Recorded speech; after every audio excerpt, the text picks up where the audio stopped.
Aptas Ayurveda. Reach Ayurveda to each. Charaka for One Earth.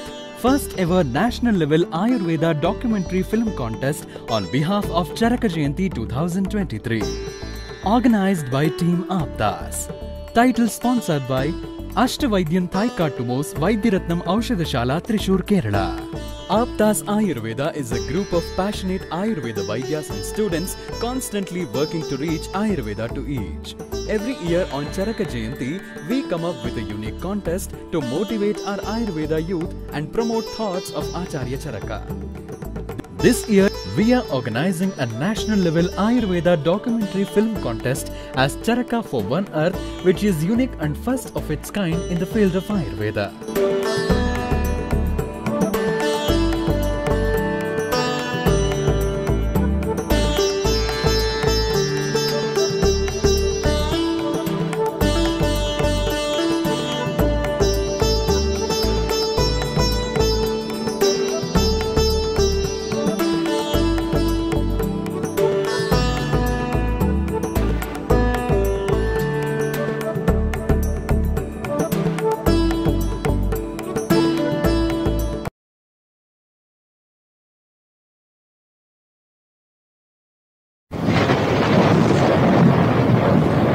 पूरे देश में आज रात 12 बजे से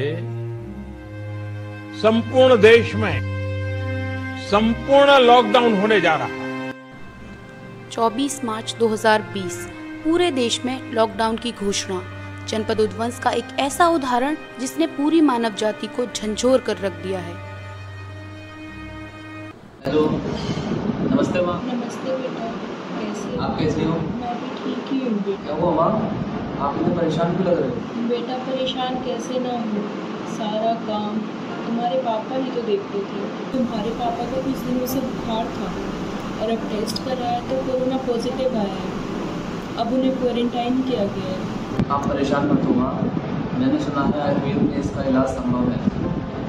मैं एक वैद्य जी को जानता हूँ, मैं उनसे इस बारे में बात करता हूँ। ठीक है बेटा, एक बार बात करके मुझे ज़रूर बताना।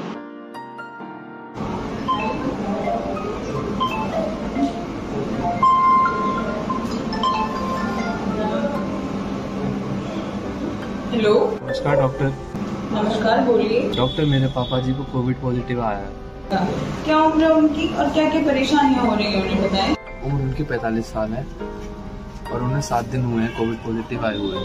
काफ़ी कमजोरी आ रही है, बार बार चक्कर भी आ रहे हैं। अभी तो वो हाउस क्वारंटाइन किए हुए हैं और हमें लग रहा है कि उन्हें हॉस्पिटल क्वारंटाइन करना पड़ेगा। नहीं, आप चिंता नहीं करें, उन्हें होम क्वारंटाइन रखें जब तक वो हैं। उनकी हालत थोड़ी ख़राब हो गई है। क्या मुझे आपके आयुर्वेद से इसमें कोई सहायता मिल सकती है? आयुर्वेद में इसका बहुत अच्छे से इलाज है। आचार्य चरक ने विस्तार पूर्वक इसका इलाज बताया है, आप घबराएं नहीं।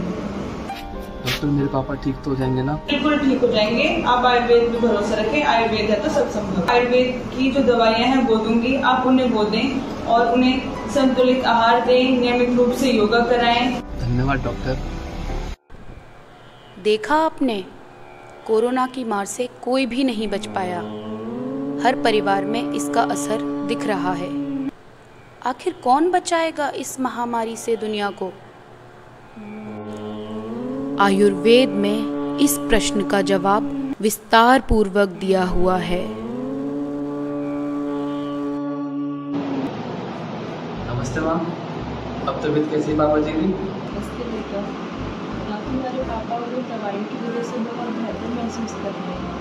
उन दवाइयों से तो सच में बहुत आराम मिला है। ठीक है माँ, यह आयुर्वेद के कारण ही संभव हो पाया है।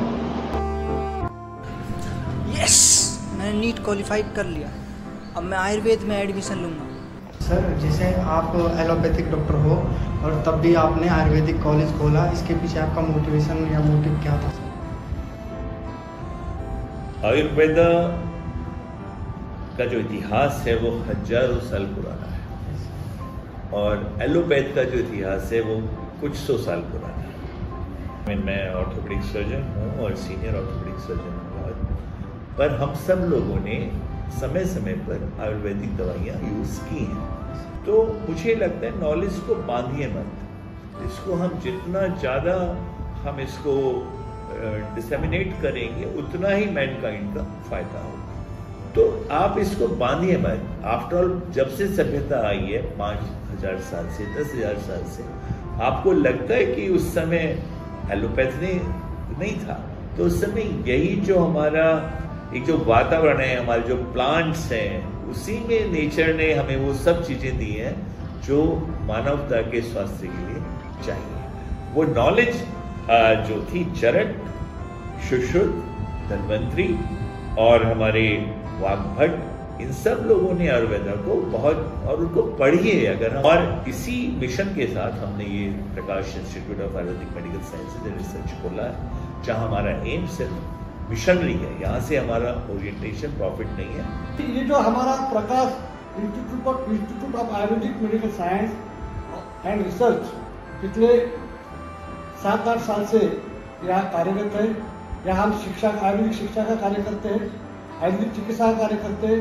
पिछले जो 3 साल पूर्व जो महामारी आई थी, उस महामारी में हमारे कॉलेज में, हमारे महाविद्यालय में, हमारे संस्थापकों ने, जो यहाँ के जो हमारे जो चेयरमैन है माननीय डॉक्टर विजय सिंह चौहान, ये एक इस क्षेत्र के बहुत गणमान्य ऑर्थोपेडिक सर्जन है। उनकी जो आयुर्वेद के प्रति श्रद्धा, निष्ठा और समर्पण को ध्यान में रखते हुए ये आयुर्वेद को बढ़ावा देने के लिए, आयुर्वेद चिकित्सा को बढ़ावा देने के लिए, आयुर्वेद शिक्षा को बढ़ावा देने के लिए उन्होंने इस कॉलेज की स्थापना की। और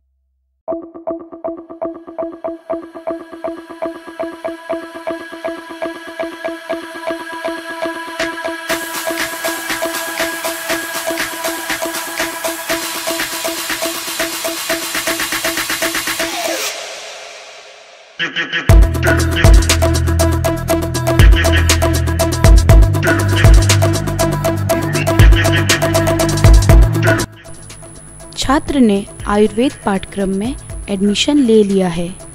छात्र ने प्रथम वर्ष में आयुर्वेद की मूलभूत भाषा संस्कृत, शरीर रचना मतलब ह्यूमन एनाटॉमी, शरीर क्रिया मतलब ह्यूमन फिजियोलॉजी एवं संहिता और सिद्धांतों के विशेष महत्व को समझा है। छात्र ने आयुर्वेद का अवतरण और उसकी इम्पोर्टेंस को समझा। छात्र अपने संहिता के अध्यापक के पास आयुर्वेद को समझने के लिए गया।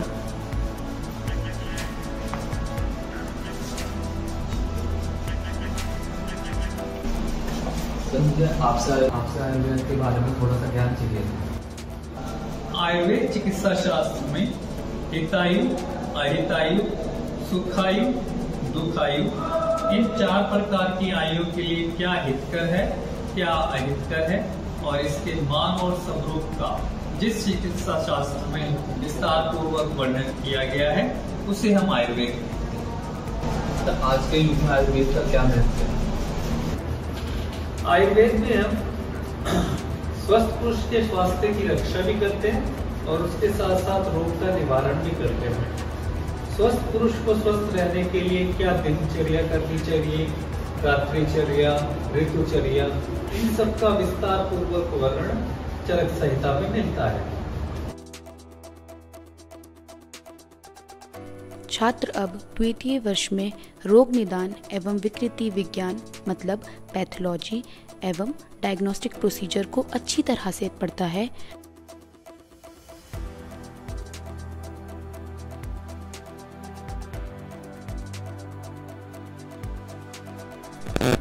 रसशास्त्र एवं भेषज कल्पना में मेडिसिन प्रिपरेशन एवं रस औषधि के महत्व को समझता है। छात्र द्रव्य गुण में द्रव्यों के रस, गुण, वीर्य विपाक और सभी प्रभावों को अच्छी तरह से पढ़ता है। फार्माकोलॉजी और फार्माकोविजिलेंस को भी अच्छी तरह से पढ़ता है और उसने जांच प्रयोगशाला में भी काम किया। आयुर्वेद का ज्ञान सर्वप्रथम स्वयं ब्रह्मा जी को था, उससे यह ज्ञान दक्ष प्रजापति को आया, उससे अश्विनी कुमारों को, उससे इंद्र को, और इंद्र से ऋषि भारद्वाज को, और उनसे पुनर्वसु आत्रेय को, और उनके बाद ऋषि हमारे अग्निवेश जी को ये ज्ञान प्राप्त हुआ।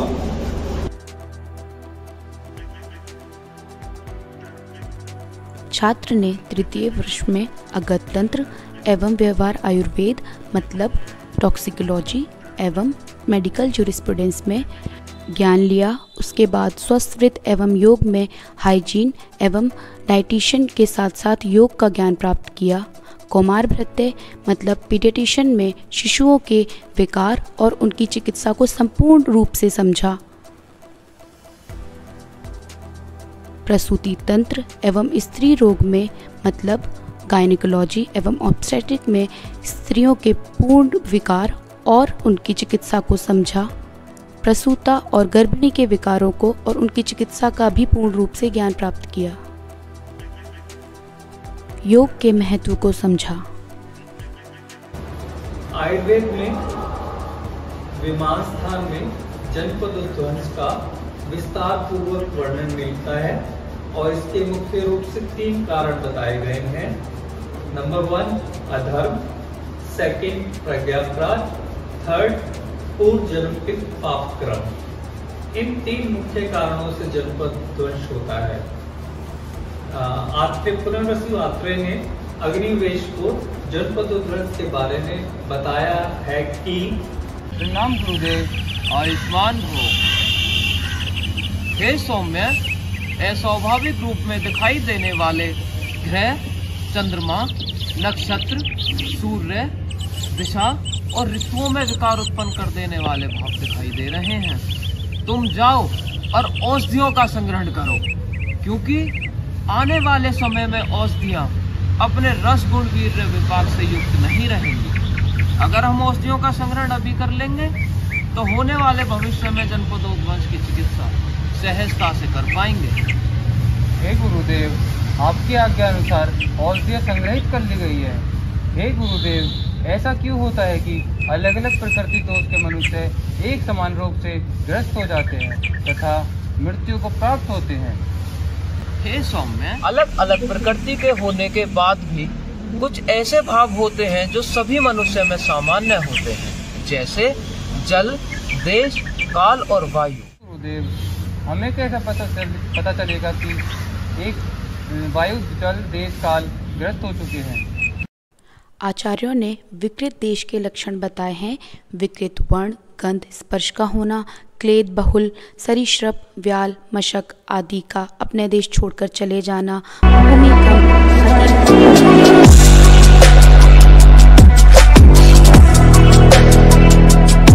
विकृत जल के लक्षण गंध, वर्ण, रस, स्पर्श का विकृत होना, क्लेद बहुलता, अपक्रांत जलचर विहंग। और आचार्य ने विकृत वायु के लक्षण बताए हैं अति उष्ण, अति रूक्ष, अति शीत, अति चल, अति परुष, अति अभिषंद, अति भैरवारम आदि।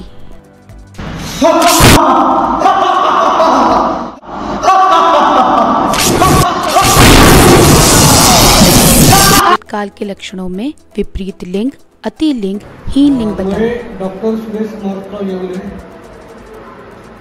Director principal of Prakash institute of Ayurveda medical science and research. पिछले 1.5 साल से मैं यहाँ पे डायरेक्टर और प्रिंसिपल के रूप में कार्यरत हूँ।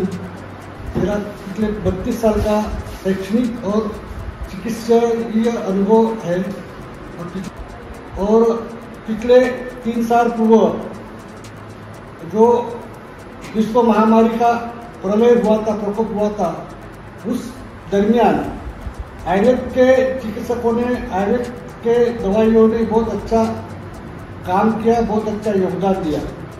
और जो ये जनपदोध्वंस जो विषय है, ये चरक के विमान स्थान के 3रे अध्याय में इसका काफी विस्तृत वर्णन आया हुआ है, जिसमें से जहाँ वायु, जल, काल और देश मतलब व्यापक स्वरूप में इसकी विकृति होती है, प्रकोप होता है और प्रदूषण होता है। और ऐसे समय में पूरे मास लेवल पे व्यापक स्वरूप में बीमारियां बढ़ जाती है। अन्य इस तरह की जो मास पब्लिक मतलब लाखों हजारों के तादाद में जो पब्लिक सफर होती है इस तरह की बीमारियों से, ये इसका जो उल्लेख है, इसका जो वर्णन है चरक के विमान स्थान में काफी विस्तृत मात्रा में दिया है।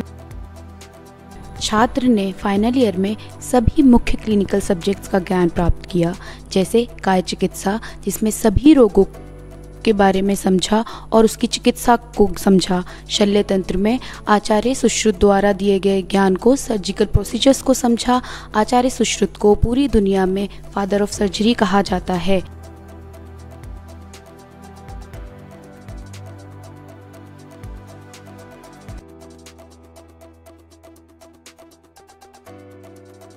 शाला के तंत्र मतलब ENT और ऑप्थेल्मोलॉजी में आँखों की डिजीज़ और पंचकर्मा में ऑयलिंग थेरेपी को अच्छी तरह समझा।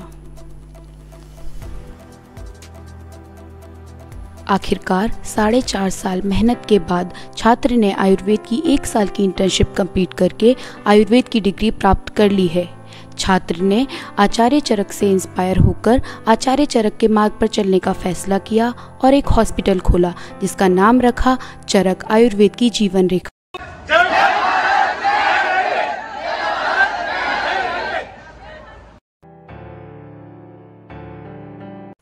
आयुर्वेद आज भी जिंदा है।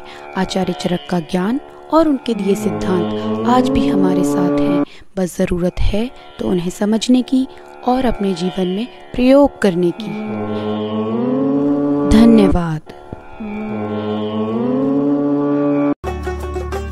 Subscribe and share this video to all and join hands with us to reach Ayurveda to each.